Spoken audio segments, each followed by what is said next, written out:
Vault of the Silver Sword by T.H. Brandt.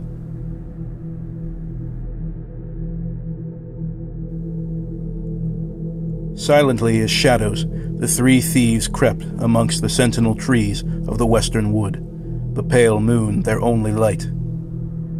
Leading them was Roth, tall and lean, with ever-shifting eyes and a slender sword strapped to his hip. Close at his back was his cousin Bjorn, whose black cloak shrouded his entire form save for the tip of his hooked nose that protruded from his drawn hood. Lastly, young Len the hunchback followed behind them, careful and cat-like in movement, despite his shape. For 2 days they had trekked through the vast forest, cutting their path through thickets and vines. The trees grew taller, and the brush thicker as they advanced, as if they marched on into a living fortress of green, built long before the kingdoms of men had been sown. The guide they had hired from the village in the foothills had deserted them, complaining of the biting gnats and snagging brush. They knew better. The coward had fled in fear of the curses folk had come to associate with those dark woodlands. Still the three pressed on. Roth was certain they would find their quarry without the coward's help. There was a light in his eyes that both Bjorn and Len had seen before. They were close. Close to the wealth and vast riches hidden away within the western wood. Roth could sense it. So they continued their march unceasingly, by light of the sun and the moon. By midnight, they had found it. The Vault of Arturus. A great obelisk it was, hewn of gray stone and surrounded by a maze of high walls of the same make that had been placed there amongst the towering trees. Old was the maze, and older still the vault, for it had been constructed over 500 years prior by High King Arturus of Dormir, whose name it bore. Within the obelisk's stone walls was said to be the resting place of treasure and relics most holy, among them the sword of the fallen saint, Sir Ichabod. The thieves arrived at the southern entrance of the stone maze, relieved to see that their goal was now in plain sight. The wall stood over them a fair 18 feet. "Impressive stonework," Len found himself saying. He had grown up in the countryside and had seen few structures so tall and mighty. "Aye," Roth nodded. "But notice here the surface of the stone. No moss, no weathering, only the dust of the past. See how the foliage itself does not dare touch the walls. There is a great enchantment on this place. It is a structure shaped from magic itself." Bjorn looked the walls up and down, then eyed his cousin skeptically. "Do you suppose? I'd have thought a building built with magic to look more, well, regal." "Perhaps," Roth replied. "But remember, dear cousin, it was not built to be a palace or kingly court. It was built to lock things away. Things that mortal men were never meant to set eyes on since their time of purpose." "I've been thinking," Len piped up, "why is the sword of Sir Ichabod kept here anyway?" His companions regarded him silently. "I mean, Ichabod betrayed High King Arturus all those years ago, yes? If he was to do anything with that sword, why not destroy it? Why'd he build a great big vault to lock it away?" Roth grinned in the way a teacher might grin at a student, too naive to know the absurdity of their question. "I've 3 answers for you, my young friend. Firstly, you may recall that there is much more than just an old sword within this ancient vault.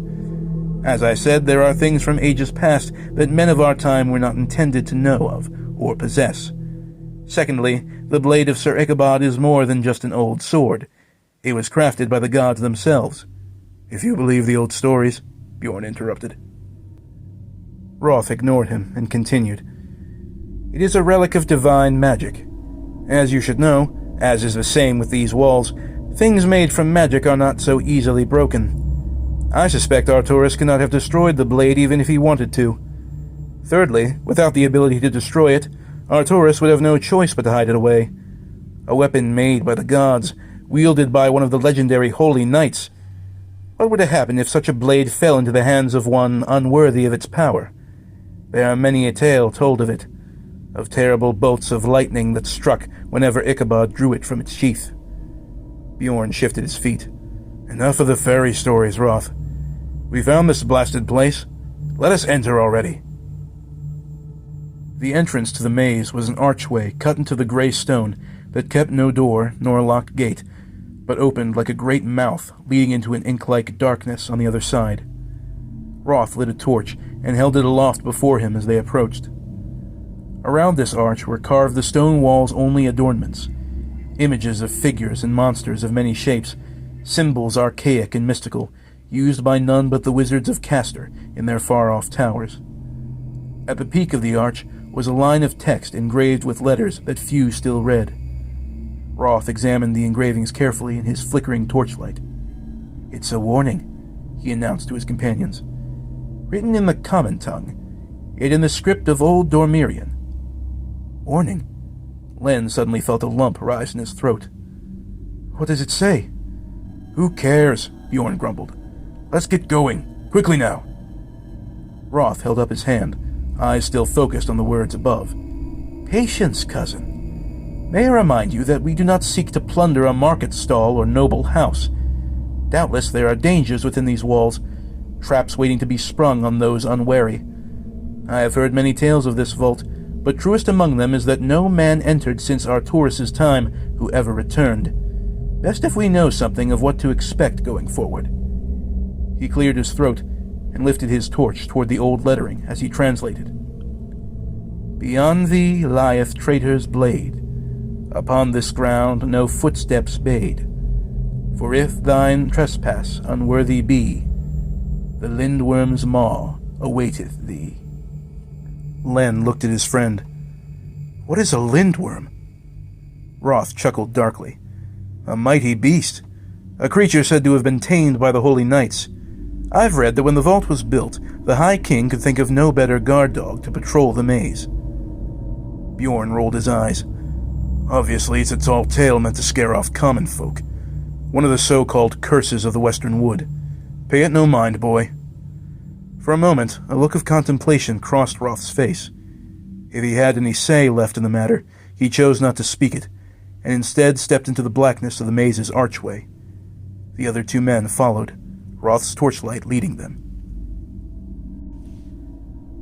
The maze's corridors were narrow, only wide enough for two men to walk about side by side. The thieves made their way in single file, with young Len bringing up the rear as usual.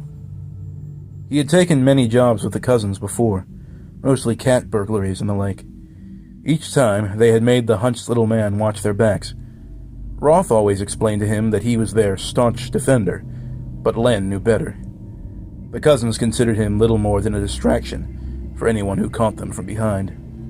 Still, despite his expendability and other various mistreatments, Len had made much more money with them than he had as a lone cut-purse. And besides, he had learned much in his time as the trio's ever-alert rearguard. Most importantly, he had learned to listen carefully. "Here now. Do you hear that?" Roth and Bjorn turned around to look at him. The hunchback had stopped in his tracks, stock still. His round eyes were wide and glistening in the firelight. "What's making that sound?" The cousins halted and listened. There was a rumbling in the distance. Somewhere, far into the depths of the stone labyrinth, it was echoing faintly. It sounded not unlike stone grating against stone, but lower, much lower, and in steady, undulating patterns. Bjorn ventured a guess. "Couldn't be an animal, could it?" Len took a step back. "The lindworm!" The flickering light made an angular mask of Bjorn's hooded face as he scowled. "Don't be stupid. If a creature like the one in the stories existed, it would have died hundreds of years ago." Suddenly the rumbling echoes ceased. The thieves stood in silence for a moment. "I say it may have been the wind," said Roth. "No telling how the air moves about in a place such as this. But never mind that. Let us keep moving." They had only just turned the first corner of the maze when Len spoke up again. "Don't you think we should stop and rest for a moment? We've been on the move since sunrise this morning." Bjorn wheeled around as if he intended to slap him, but Roth stopped him with a hand on his shoulder. Still, the hooded thief glared down icily at his young companion. "Enough with your stupidity, boy. We're moments away from our goal. The treasure is practically in our hands." Roth waved a dismissive hand before Bjorn's face. "Lower your voice, cousin. Our humped little friend has a point." Bjorn looked at him in disbelief. "I am eager for our prize as much as you are," Roth continued. "But it would do us ill to go much further into this old place without conserving a bit of our energy. As I've said, there's no telling what dangers await us further in. Best to meet them with all of our strength and wit intact." "But what about the treasure, man? The treasure!" Bjorn fumed. "It's within our grasp. I can see it in your eyes, Roth. The spell cast from gold and silver. You've always had that sense about you. You know when riches and fortune are about, ready for the taking." Roth nodded slowly. Indeed, he looked like a man caught in the spell of some ancient and unknown magic. "Of course. I can hear it calling to me. The vault. A great store of riches lies there. Gold and silver is true, but also diamonds and ruby, emerald and sapphire, goblets and bowls encrusted with opals, shields and glittering mail wrought of Heldornian steel." "Right," hissed Bjorn. "Then let us move. They'll be ours by daybreak." "And yet," Roth stopped him, "there is another presence I have felt. Something as old, if not older, than these stone walls that repels me as much as the lure of our prize entices. There is danger surrounding the vault. Danger I believe we will not so easily avoid. I believe it best if we rest and collect ourselves, if only until the morning is broken." His cousin's face, hot with anger, quickly deflated into begrudging defeat. He let out a sigh and leaned back against the gray stone. "Curse you and your senses, Roth. Oh, very well. But I shall lead us come the morrow. Who shall take the first watch, then?" He turned to Len and gave the younger thief a spiteful little smile. "I elect our cautious as ever rear guard." Len did not respond to him. Instead, his eyes grew wider than before, and he pointed one of his stubby fingers down the corridor. "Someone is coming," he squeaked. "I hear footsteps drawing close. Look, there is another passageway." The other two followed the direction of his finger. There was, in fact, another passage, partially hidden by the shadows, that opened into the corridor to make a bypass. The sound of metal was echoing from it, a rhythmic clanking of steel-clad feet that was drawing progressively closer. Even as they looked, there was another flicker of light, steadily illuminating the hidden passage from within. "There is someone," Roth gasped, his hand darting to the hilt of his sword. "They bear a light of their own as well. Ready yourselves, men!" A chill ran through their blood as they anticipated what would appear before them. Obviously, they would outnumber a single foe, yet the darkness of the maze and Roth's cryptic omens left a grim air about them. Steadily the light in the passage grew. Steadily the metallic footfalls neared. Roth drew his sword, glittering by the torch's fire. Bjorn grasped the twin daggers beneath his coat. Len gritted his teeth, his heart in his throat. An armored figure stepped forth into the corridor. Head to toe, he was clad in a suit of full-plate mail that seemed to glow in the golden light of the torch he held in his gauntleted hand. The visor of his war helmet was shut, hiding his face, and a thick, weather-beaten cloak was draped about his shoulders. He bore no weapon other than his torch, though an empty loop of a leather thong hung from his belt where a sword scabbard may once have been. Upon seeing the three thieves, he froze in place. Not a motion did he make, as the firelight danced upon his steel garments. Even so, the three men could tell that he analyzed them, cautiously judging each of them with his unseen eyes. Roth dipped the point of his sword slightly toward the newcomer. "You would be wise to come no closer," he spoke quickly, but softly. "As you can see, you are outmatched 3-1. A reply came from within the vised helm, in a voice as cold as the steel its owner bore. "Perhaps I would. Who are you?" "A question I could ask of you, stranger," Roth answered. The figure remained motionless, an armored statue of a man. "A plunderer. The same as the three of you, I presume. Have you come seeking the sword as well?" Roth grinned, as if the figure's response had amused him. "We have come searching for many things set to rest in the vault. But tell me, if you are a thief, why do you wear such knightly mail? Surely the king has not sent one of his vassals to raid a place the nobles consider so sacred. There is no sacredness to be found here, the armored one retaliated. It is a cursed place. Have you not heard all the stories? Roth nodded, aware that the stranger had dodged his question. Fair enough. In any case, I would suggest that you stay out of our way, good man. We have traveled a long way for the treasure we seek, and do not wish to waste time on the likes of you, whoever you are. The knight did not reply, but turned his helmed head back toward the passage he had emerged from. Again, there came a low rumbling sound, seemingly closer this time. Its echoes reverberated through the labyrinth like unseen waves, before again ceasing as suddenly as it had begun. Len yelped, That noise again! There is something moving along these walls, I tell you. Bjorn turned and planted an elbow in the hunchback's chest. Quiet, you! Roth's sly grin vanished. He had no time to bicker with his companions, with the armored stranger as a potential threat. However, no sooner did he consider lowering his blade than the knight pivoted on his heel and started down the corridor away from them. Halt! Roth called to him. I told you to stay put! The knight neither stopped nor turned to face them as he replied, It is as you said. I too have journeyed far, and do not wish to waste time on anyone, whoever you are.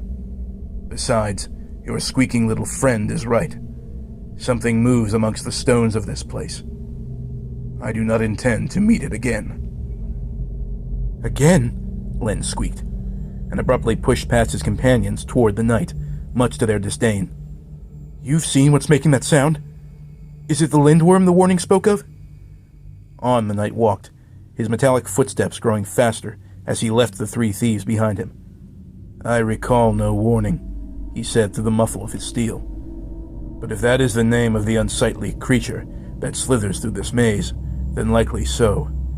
Damnable thing broke my sword when I struck its hide, and left me not even a hilt or a shard to carry with me.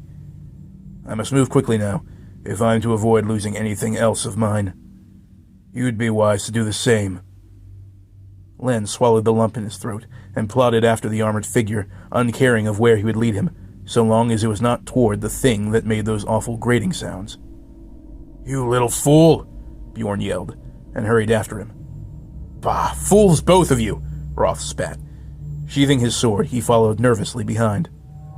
The sounds came again, even closer. Roth quickened his pace. With long, measured strides, the man in armor led them down corridors and around corners, seemingly heedless of the heavy clanking of his footsteps or the wanton light cast about by his flaring torch. He moved with odd confidence, as if he knew well the twists and turns of the maze. At times, Roth fully expected to round a corner and witness his companions led straight into an open pit or a wall of sharpened spikes, with the armored stranger laughing at their idiocy. Yet no traps were sprung as they moved, even as young Len hobbled frantically behind the knight, and Bjorn jogged after him, uttering curses under his breath. After quite some time of trekking through the narrow passageways, Roth called to the knight, now far ahead of him. You seem to know where you're going, stranger. Vaguely, the knight called back, just barely intelligible through the visor he refused to lift. I've been winding my way through these blasted halls since midday yesterday. There's a pattern I have noticed since then. A kind of symmetry in the maze's construction. You've been here since yesterday? Said Len. And you've still not found the vault? I would have, if not for the creature I spoke of. I found it resting in a clearing, I tell you, not a stone's throw from the vault. I could see the top of the obelisk over the walls where I awakened it. Awakened? Len's voice was growing more sheepish by the moment. You mean to say that the beast was asleep when you found it? What he means, Bjorn cut in, is that it's his fault we're on the run from such a thing. The knight did not acknowledge this. He abruptly came to a halt at a bypass similar to the one where they had found him. He waited for them to catch up to him before holding his torch low over a sizable black splotch at the base of the wall they now faced. Here. I was correct. His cold voice held a noticeable tinge of triumph, I made this mark with the chars of my torch the previous night. I'd been doing so on the other walls for some time, until the beast chased me away. Speaking of which, he lifted a mailed hand. Do you fellows hear that? The three thieves stood in silence, hearing nothing but the panting of Len as the young hunchback continued to catch his breath. Hear what? Bjorn grumbled. Precisely. The knight turned to them. Those horrible grinding sounds have ceased. Roth looked about the bypass curiously. I have not heard them for some time, at least not since we followed you this far. The knight nodded. Either the monster has lost our trail and has fallen back to sleep, or it is now too far away for us to hear. Either way, we should still have a good enough lead to reach the vault without encountering it. Bjorn stepped toward the stranger and peered spitefully at the man's helmet. If you're going to insist on leading us there... I'm not leading anyone, mind you, the knight interrupted. It is of no concern to me if the three of you choose to follow me on my errand. Something in the man's response, perhaps the very mildness of it, seemed to anger Bjorn. Watch how you speak, whelp. Don't think yourself high and mighty because of some knightly medal you wear. The treasure in that vault will belong to us, mark my words. If this errand of yours benefits you any, it will be because of the scraps we leave behind for you. Do not forget that you are still one man against three. The armored one seemed unfazed by Bjorn's threats. You have my permission to take whatever you wish, he said flatly. Save the sword of Ichabod. That prize is mine alone. Bjorn's face grew ever darker, even in the light of the torch. We will take what we wish, regardless of your permission. Now enough of that blasted mask. I will not travel with a man who will not at least show me his face. He reached up toward the stranger's helm. The knight sprang back from him with surprising speed. Roth noticed as well how instinctively his free hand shot toward the sword loop in his belt, only to drop as it realized there was no handle to draw upon. Decisively, he stepped between his cousin and the armored man, hands raised in defense. He directed a stern glare at Bjorn. Calm yourself, dear cousin. We have no reason to quarrel with this fellow, especially now that he's led us so safely this far. Roth looked apologetically to the knight. Pardon his manners, friend. Clearly you've been after the vault longer than we have. If following you will lead us to the treasure, I'll have no complaints over splitting it as you see fit. Bjorn knew better than to argue with Roth. The cousins had worked together on jobs for nearly 11 years, and Bjorn had always followed where Roth led. Aside from his nigh supernatural sense for treasure, the older cousin was a veritable master crook. Many a nobleman's storeroom had they plundered together. Many a heist had they pooled on the guild halls and forgotten tombs of old Dormiria.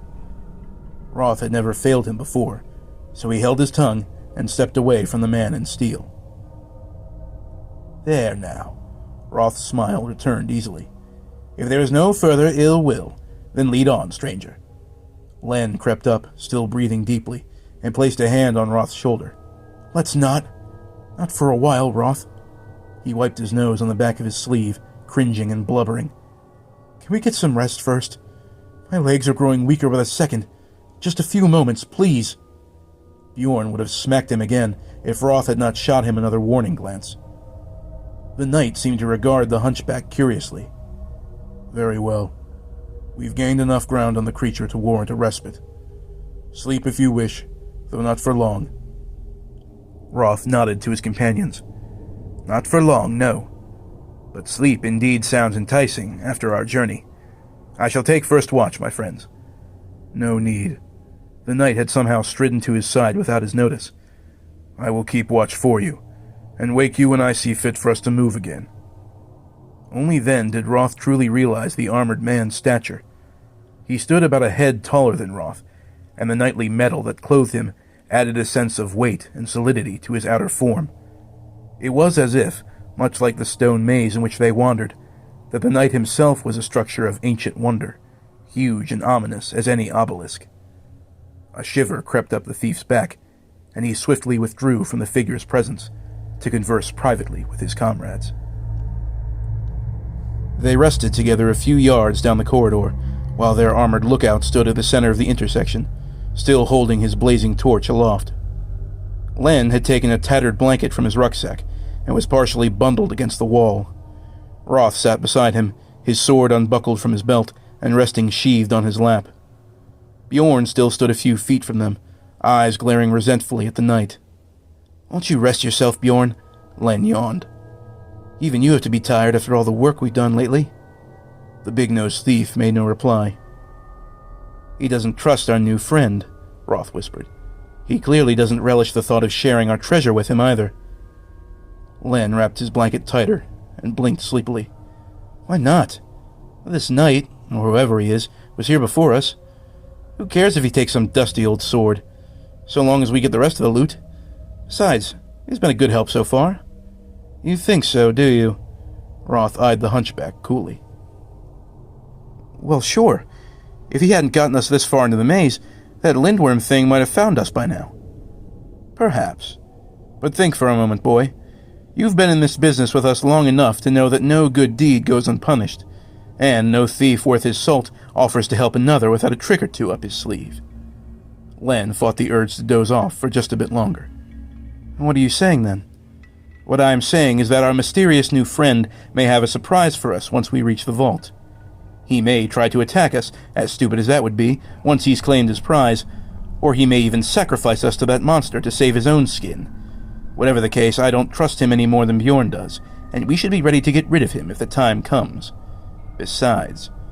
At this, the glimmer of desire returned to Roth's eyes, dim as it was in the distant torchlight. "He isn't the only thief who wishes to claim the sword of Ichabod." Len shuddered. As long as he had lived the life of crime, he still hated the thought of hurting someone, let alone killing them. He was not particularly good at it either, which is why Roth and Bjorn always handled the messy side of the business. "I hope it won't come to that." "Why do you want the sword so badly, Roth?" The older thief looked up into the night, as if the stars overhead had caught his attention. "I've heard stories of Sir Ichabod since I was a child." He sounded somehow mindful of the words he chose, as if imparting some sacred knowledge. "He was a knight among knights, they say. A saintly warrior who held the favor of the gods, who led mighty armies to countless victories, whose sword called down mighty bolts from the heavens to smite his foes. But in his heart, he was weak and craven. He turned against his own liege, and was himself smote not by gods or bolts of lightning, but by the mortal men who once called him comrade. Don't you see, boy? Such a man was not worthy of a weapon so mighty, so noble, but a man who could claim it through wit and will. Well, that maybe." Len was more than a bit confused. "So you want the sword so you can be noble?" Roth sighed. "Partly. Just think of it, though. To say that I held in my hands the blade not even one of the holy knights of old was fit to wield. That prestige alone would be worth more than some bits of jewelry to me." "Not sure I understand." Len let out another yawn. "I'm sure that few would." Roth shook his head. "No matter. Shut your eyes a while, my friend. As much as I yearn for sleep, I think I'll stay awake to watch our guide, and make sure Bjorn doesn't doze off." The hunchback needed no second bidding. In seconds, the cold stone walls around him melted into blackness as sleep took him. Sunlight had just begun to creep over the walls of the maze when the man in armor roused them.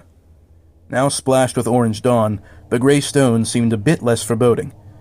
Even so, their guide led them on with cautious strides. Though nothing of the lindworm's grinding movements had been heard from for some time, the knight seemed suddenly sluggish and methodical, where once he had stridden unafraid of the twists and turns he took them through. They soon found why.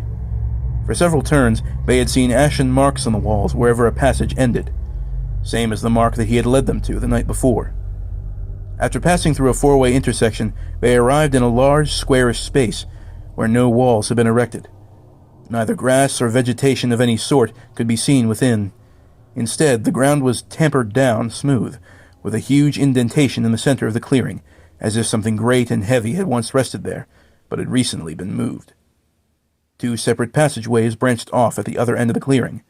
The thieves stared in awe at what appeared to be a long trail of huge reptilian footprints that wound down the passage to the right. The knight made his way toward it. "The creature was waiting here when I found it. As you can see, it chased me down this way when I fled." Len followed a safe distance behind him, remembering Roth's words from before. "What do you mean, waiting?" "It slept here, coiled about itself like a snake. At first, I thought it to be some sort of statue from its stillness. It made no sound, nor did it appear to breathe. Only when I tried to pass by into that corridor did its eyes snap open and its fangs come at me like daggers." Bjorn scoffed spitefully. "And then you broke a perfectly good sword on it."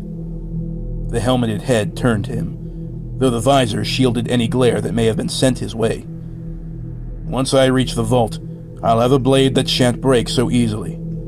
Now come, we are close." He led them down the passage, over the deeply imprinted beast tracks that suddenly veered off down a hall that their guide passed without a second glance. Now, as the tip of the obelisk vault came into sight over the walls, the knight would jab at every corner they passed with the extinguished tip of his torch. They had come to a section of the maze their guide had not yet been. "There it is!" Bjorn exclaimed, his spirits suddenly lifted. "The vault of Arcturus in all its bloody glory!" He picked up his pace and made to squeeze past the man in armor, who held him back with the smolders of his torch. "Don't be too eager," he warned. "This is as far into the maze as I've been, mind you. There is no telling what lies ahead." Bjorn swatted the torch away and sneered. "We've found no traps or other dangers so far. Take your blasted time if you want. I, however, have gold to line my pockets with. From what I see, the treasure may be just around that corner ahead." Immediately, he took off and peeled around the turn at the end of the passage. Roth cursed his cousin's stubbornness and ran after him, followed closely behind by Len. Bjorn was correct. Around the next turn, in a clearing about the same size and shape as the one they had passed through earlier, there stood the mighty vault.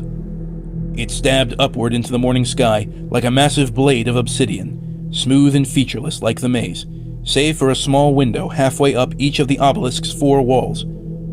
Grim and awesome, it welcomed them like a brooding sentinel, guarding a post untrodden since an age forgotten. Bjorn was also dead. They found him slouched against a huge stone door at the base of the obelisk, something sharp and blood-spattered emerging from his back. Roth was quickly at his side. He held his cousin's head for a moment, searching for signs of life on his face, but to no avail. He then moved aside a fold of Bjorn's cloak, cursed angrily, and bowed his own head in despair. An iron rod, an inch and a half thick, roughly sharpened into a crude point, had sprung from a concealed hollow in the doorstep and pierced clean through Bjorn's body. Red droplets now dripped steadily down the metal shaft, forming a puddle at Bjorn's buckled knees. Len and the knight approached them slowly, the latter examining the scene coldly through his visored helm. The hunchback staggered a bit as he realized what had happened. "Gods above! He's not dead, is he?" Roth ran a quivering hand over his eyes. "I'm afraid he is." He stood and kicked furiously at a stone, sending it skittering off the surface of the obelisk. "Damned fool! His impatience has claimed his life, just as I feared it would. And to fall to such a pitiful trap!" The knight stepped around the dead thief, scanning the door of the vault, then the iron spear that protruded from the doorstep. He pointed with the end of his torch, drawing an imaginary line from Bjorn's body to the door. "Look here. See the indent?" Len waddled over to the door, trying his best not to look at the bloodied body. There was, in fact, a slight recess in the stone, a disc about the size of a human hand that appeared to have sunken inward. Faintly, there was a print made in the aged dust upon it, a freshly made handprint. "You fool," Roth growled. "You damned fool! He thought that pressure plate to be some sort of doorknob. It triggered the spear that was hidden at his feet." The knight nodded his metal head. "That is not all your fool cousin triggered. See here." He brushed a gauntlet over the right side of the doorframe to clear the dust. As if he had made it appear by magic, a tiny keyhole came into sight, partially caked over with dust and cobwebs. "We need a key?" Len whimpered, his voice disparaged. "Surely not," the man in armor said. "I suspect 3 thieves like you would have brought something to pick locks with." Roth nodded, his face still dark. "One of us did, yes. Len, help me with Bjorn." Reluctantly, the hunchback helped him carefully remove Bjorn's corpse from the metal spike that held it. When they had set him face up on the ground, Roth sighed deeply and began scrounging through his cousin's pack. From it, he soon produced a leather parcel filled with small metal instruments. He brought it over to the doorframe and began meticulously searching for the tool needed for their job. "Are you a skilled lockpick?" the knight inquired. "Not as skilled as Bjorn was," Roth admitted, "but I've never backed away from a challenge." "Can you open the lock or no?" He shot the knight a prickling glare. "I can and I will. It may take some time, but we will be in the vault eventually. May I remind you that impatience is what killed my dear cousin, Sir Knight." The man in armor said no more. At last, Roth found the instruments he was searching for. With steady fingers, he worked a pair of thin metal hooks into the tiny keyhole. "Will those actually work on something this old?" Len asked. "I believe I found the main latch pin." Roth twisted one of the hooks cautiously. "If it has one of these, I'm sure the lock will yield without a problem." Somewhere to their left, perhaps several passages away, there came the sound of grinding stone. All three of the men froze in place. The grinding echoes continued, a low, angry rhythm that undulated and rippled. It did not stop, not for several seconds. Then it began again, louder and angrier, followed by something that sounded like the scream of a dying creature, which somehow gave way to a mad cackling like a hyena. One of the lockpicks in Roth's hand snapped and splintered, dropping from his hand as he and his companions looked to each other in wary confusion. Louder and louder the noises grew. Now the grinding and the inhuman screeching intermingled. A cacophony of slithering rock and savage cackling was bubbling up, rising and falling, then rising again in greater force. It was drawing closer. The man in armor clenched tightly to the burnt stub of his torch. "It's found us." Len gasped pitiably. How? How does it know?" The knight was again motionless, gripped either with fear or with doomed resignation. "Perhaps it smells the fresh blood from your friend's corpse. Perhaps the beast is attuned to this maze somehow, and knows that the vault it guards is being broken into. Perhaps there is some magic afoot we have not noticed. It matters not. All it does is that we now have precious little time to break in and be off with our plunder." Nervously, Roth fumbled with the bag to fetch a new pick. Len seemed to shrink in mounting fear. "Be quick, Roth. Please hurry." "Confound it all, be silent, boy! I'm working as quickly as I can." He twisted with his instruments, beads of sweat beginning to form on his brow. The undulating sounds grew nearer. They were almost sure that the beastly laughter carried words with it, words ancient and indiscernible, yet fierce and taunting to their ears. Roth felt one of the pins inside stick. He twisted the pick deeper and moved on to another. Another shriek of laughter erupted. Its source could not have been more than 2 passages away. Then the final tumbler pin stuck. A loud metallic clanging came from somewhere in the vault. The door in the obelisk swung inward by a fraction of an inch.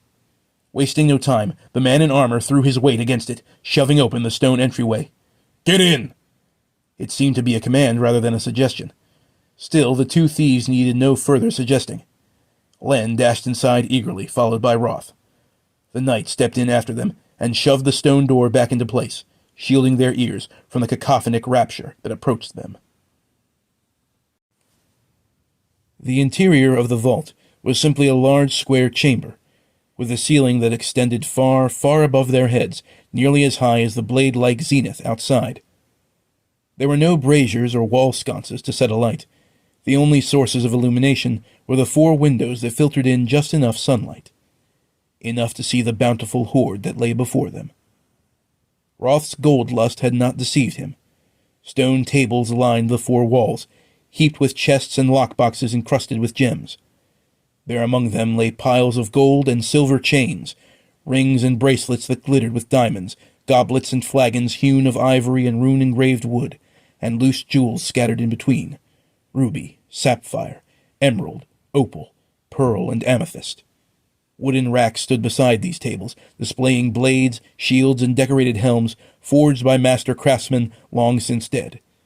Gleaming longswords, keen-edged axes, bows of supple wood, great pikes and halberds of wars forgotten, sparkling shirts of chainmail, and knightly war helmets with plumes of peacock feather, and full sets of plate armor forged, no doubt, by the lost smiths of the ancient northern island of Heldorn. But among these baubles and trinkets, there shone something brighter and more mystical than any relic most men had borne witness. In the center of the chamber, embedded blade first into the hollow of a stone pedestal, it sat. Its hilt was a single piece of wrought silver, shaped into the form of some screaming primordial beast whose gaping mouth belched forth the blade's shimmering steel, as its arrowed tail formed the pommel and its diamond wings formed the crossguard. Roth stood transfixed by its beauty, even as Len wandered awestruck about the tables of treasure, drinking in the sight of more wealth and splendor than he had ever dared to dream of. The man in armor stayed warily by the door, as if half expecting the savage creature outside to come bashing through the stonework around them. "Gods take me! It's all here, just like we thought!" Young Len had quickly forgotten his fear of the lindworm. He fetched a crowbar from his pack and pried open one of the chests before him, gasping in childish excitement as a number of golden coins came pouring out at his feet. From within, he pulled a goblet the size of his own head, studded with pearls and topaz. He beamed over at Roth as he held it high. "What do you say? Can I have it? The chest, too?" The tall thief's eyes had not moved from the central pedestal since the three of them had entered. "Take it all, my friend. It is yours." Len squinted at him. "All my life I have dreamed of it." Roth took a single measured step toward the silver sword. Another kind of spell had fallen upon him, somehow greater than any lust for gold and gems. "As a boy, the tales and ballads enchanted me to no end. How I longed to witness such perfection, a blade so bright and terrible. I knew in my heart that I would somehow. I knew. Now I bear witness to a history made legend, the sword of Saint Ichabod, old Dormiria's fallen hero. And its witness you shall bear only." The knight was now done fretting over the door, and had stepped up beside him. "Do not forget our agreement, thief. You and your friend may reap your fill of these trifles, but the sword is mine." He reached out his hand to take hold of the hilt. Roth's own sword darted from its sheath and came to the gap between the knight's breastplate and helm. "Do not think yourself so entitled, O knightly one," Roth hissed. "I have made no agreement with the likes of you." Len jumped in surprise, his giant cup clanging against the floor. The man in armor was again as still as death. "You would be wise to lower your weapon." "You would be wise to keep silent and step back." Roth's eyes now blazed. His knuckles whitened as they held firm the handle of his sword. "Long have I searched for this vault, over hills and mountains, through bogs and forests. I have paid great cost, even the loss of my own kinsmen, so that I may claim the sword you see before you. My career, my life, my very dreams have led me here to this moment. You shall not take that from me, you who are not even man enough to show me your face." Len circled the two slowly, his feet shuffling across the smooth stone floor. "Roth, surely we can come to some kind of agreement. After all, this man did lead us to—" "Quiet, boy!" Roth would not hear any of it. Instead, the tip of his sword flicked upward toward the eye slits in the knight's visor. Something, neither of the thieves could tell what, had seemed to amuse the armored figure. There rolled forth a deep, mocking laughter from within the helmet. "So you say." "Very well, then. Take it, if it means so much to you. Though I warn you, you may wish you had not." Roth stared at him in surprise that quickly begat insulted fury. "Wish I had not," he spat. "Do not chide me, fool. Never mind. You shall not laugh so easily when I have split you in twain with my prize." He rushed forward and grasped the silver hilt. Immediately Roth cried out. His knees bent and his back arched inward. His eyes shot wide with pain, and he fell to his side shrieking and jolting in fitful spasms. Len shouted in fright and fell backward himself, mouth agape as he stared in horror. Roth's body contorted. His flesh turned darkly red and bubbled with welts and boils. His face bloated, sweating profusely. Soon his eyes glazed and bulged, blood seeping from his nostrils, and a sort of steam wafted about him, pouring from the bleeding pores in his skin. Still he screamed, louder and longer than any man had ever screamed, and finally, with one last violent shudder, he lay still, his voice trailing into a dry whisper, and then into silence. Len scrambled backwards, speechless. The knight shook his armored head. Sheer idiocy. To think that there are such fools born so brazen. Truly there was no hope for him, not while he coveted the sword so. Len crumpled his hunched body into the corner, trembling. Mortified tears dripped from his eyes as they pleaded to make sense of what they had just seen. What happened to him? He babbled. The knight stepped over the dead thief's melted form and stood before the sword pedestal. Your friend thought to hold this weapon as if it were of ordinary make. As you can see, the gods have taken their toll. It is not a weapon for ordinary men. As gently as picking a rose from a rosebush, he wrapped his metal-clad fingers around the hilt. With a single motion, he drew the blade from its resting place. There he held it aloft, its otherworldly luster glittering brighter than any man-made steel. I, Zarathustra, my purest star. He spoke softly, reverently, as a man to a beloved friend. Still you shine as you did in my memory, cold as frost, fierce as the eyes of those who forged your terrible might. Then he whipped around, the silvery blade humming at his side, and he stood facing the vault's door. There was a tension in his stance, as if he sensed an unwelcome presence. Then with long, quick strides, he went to the stone door, an air of desperation now exuding from his metallic form. "We must go now," he announced, regarding the trembling hunchback in the corner. "If you've any wits left about you, gather as much of the gold as you may carry, and follow me closely." "Why? What's happening?" Len managed through chattering teeth. "The beast is near," said the knight. "I can feel it. We must hurry if we are to leave this place." Len tried to stand on shaking legs. He looked once more at the bloodied, globular mass that had once been Roth, and tumbled back into the corner, whimpering pitifully. The knight gave the stone door a hard push, opening it just enough to squeeze through with his armored frame. "I'll not say it again, boy. If you wish to die here with your friends, then stay a bit longer. If not, stand and follow." The knight's commanding tone shook the young thief, even more so than the sight of the gruesome death that lay before him. Steadily he stood, and leaning against the wall, stepped gingerly toward the door. The knight grasped his arm and led him back into the labyrinth. A thing of nightmares was racing toward them. No sooner had their feet left the vault did its horrible visage appear. From the very passage they had explored mere moments ago, it came, barreling headlong for the vault at a speed unprecedented for a creature of its size. Its head was something like a serpent's, but fat, bulbous, and altogether alien. Great clusters of what could only have been eyes pocked its broad face, placed, if any god had rightfully done so, in random patterns. A maw like some hellish pit took up the majority of its visage, filled with row after row of jagged, dagger-like teeth. It came at them on dozens upon dozens of fat, reptilian feet, which carried its snaking, bloated body, covered in scales of sickly green.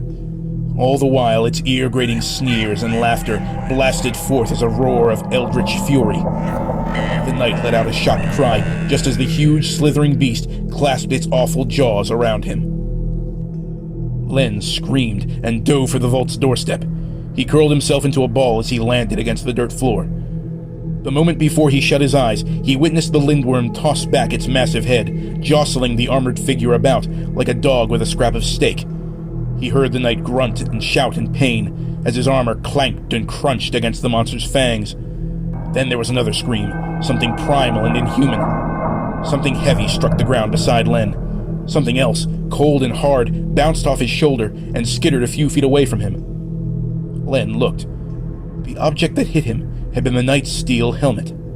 Something writhed beside him. He rolled slightly to see the knight standing, silver sword still in hand. The lindworm was thrashing and screaming, its huge, scale-armored body twisting in agony. Crimson blood seeped from its tooth-riddled mouth. Clearly, the knight had scored a thrust on the monster while it jostled him about, forcing it to toss him to the side. Len saw now the red droplets that painted the tip of the blade in his hands. Then he gazed upon the knight's face and shriveled. His blood ran cold. No living man could have borne the face he saw. Shrouded by a veil of thin wisps of raven-colored hair, the face of the armored man was more a mask of ghastly horror. The skin, pale as death, clung tightly to the skull beneath, more a waxen film than flesh. So thin and taut it was that the gaps in the teeth could clearly be seen through papery lips, and the chin and cheekbones dared to pierce through it. There was no nose to speak of, only a pair of cavernous nostrils where one might once have been. The eye sockets, deep sunken pits, were filled with shadow black as night, out of which glowed flickering amber specks that might have been pupils. After only a single downward glance, the figure turned from him to face the screaming creature again. The silver sword swung upward. The beast charged, bleeding and frothing. Again, Len squeezed shut his eyes.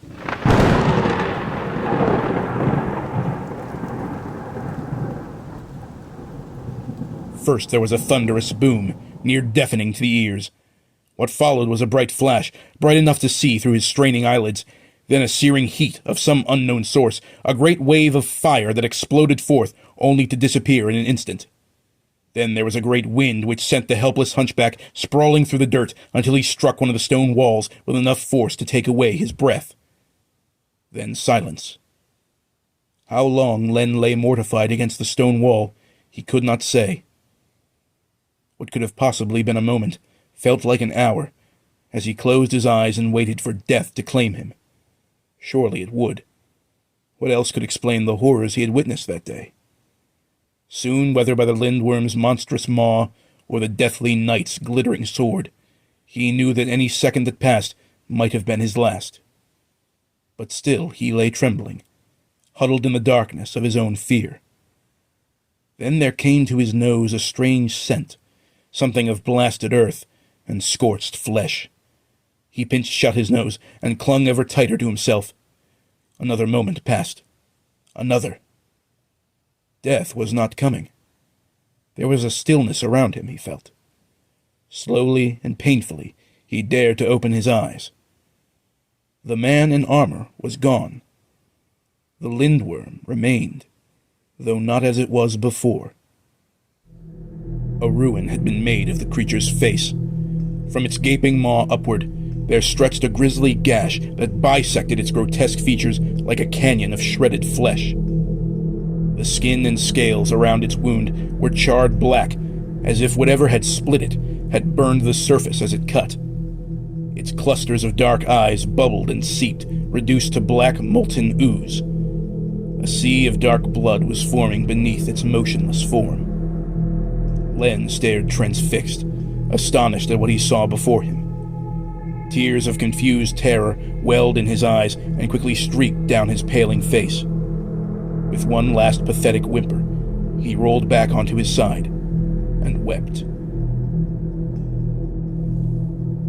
So it was that the sword of Sir Ichabod was plundered from the great vault of Artoris.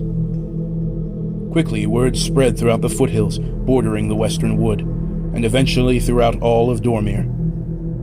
The people gossiped and rumored, postulating what had happened within the old maze, and what mad rogue had claimed such a prize as the legendary traitor's blade.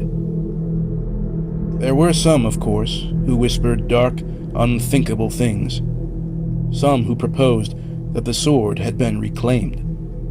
Perhaps no mortal man had taken it for his own. Perhaps, incredible as it may have sounded, the sword had found its rightful master, returned from the depths of hell. None but the traumatized hunchback could rightfully guess.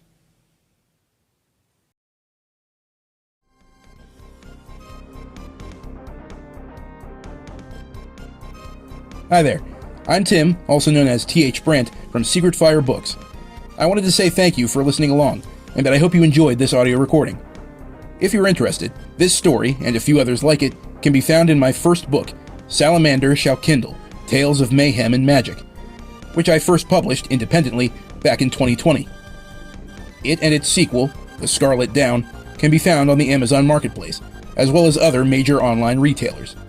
I highly encourage you to check out the books for yourself. Not only would it mean a lot to me, I'm sure you would enjoy yourself in the world of mayhem and magic. In any case, thanks again for listening, and until next time, farewell, and keep reading.